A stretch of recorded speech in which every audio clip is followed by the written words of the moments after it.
The second season of Reacher is a fun and mostly good show, a decent enough popcorn flick that uses some intelligent investigation skills and action-packed fight scenes, whilst the plot is simple enough that it doesn't take much effort to follow along. The basic concept of the second season is very different to that of the first, this time pitting not just Reacher himself, but various ex-members of a military investigative unit that he set up against an enemy who has been murdering them one by one, with the surviving members banding together to stop the killings and avenge their fallen comrades. The second season of Reacher is based upon the 11th book in the series, Bad Luck and Trouble, which seems a bit odd to me. Now, I haven't read that far into the series, but given that the first series was based upon the first book, I would have thought that the second series would be based upon the second book, or something close to it, depending upon which story is most suitable for adapting for the screen. There's 26 books in the series, which is a lot, but already we've jumped a third of the way into them by the second season.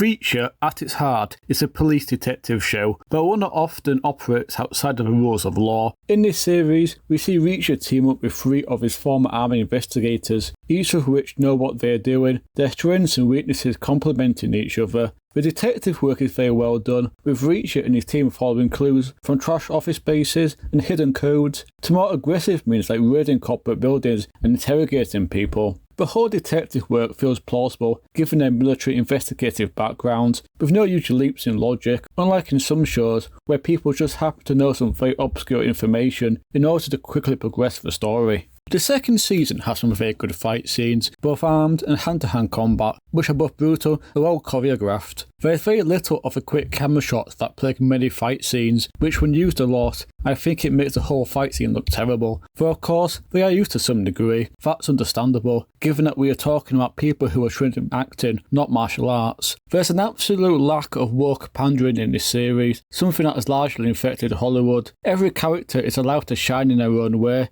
exploring both their strengths and weaknesses, which is exactly how it should be. My biggest issue with this show is the excessive plot armour and at many times the incredibly stupid decision made by the bad guys. There's many aspects of this show that would never work in the real world, and with this being set in the real world, some of the things that happen rip me right out of the story. Like take for example just how much shit Reacher and his team are able to get away with, such as when they straight up launch an assault on a suburban home that's full of hitmen, blowing some of them up with a pipe bomb and gunning down the rest. That's the kind of thing that would result in a massive police investigation, yet to get swept under the carpet by a cop giving some false details. Another example is when Reacher and his team raid a company site and steal confidential information, yet they don't run into any guards on patrol, nor is the information about the steal password protected or encrypted, which it really should be when it's been ripped out of laptops and servers. The bad guys are completely unable to hit the targets that they shoot at, whilst also making stupid decisions that allows Reacher and his team to get the upper hand, like the biker gang that surround and disarm them in a parking lot, yet instead of simply shooting them there and then, they proceed to try and kill them with physical weapons and end up getting beaten up instead. There's plenty of examples of excessive plot armour and stupid decisions made by the bad guys throughout the show, but in the interest of keeping the spoilers to a minimum, I'm not going to go into the details.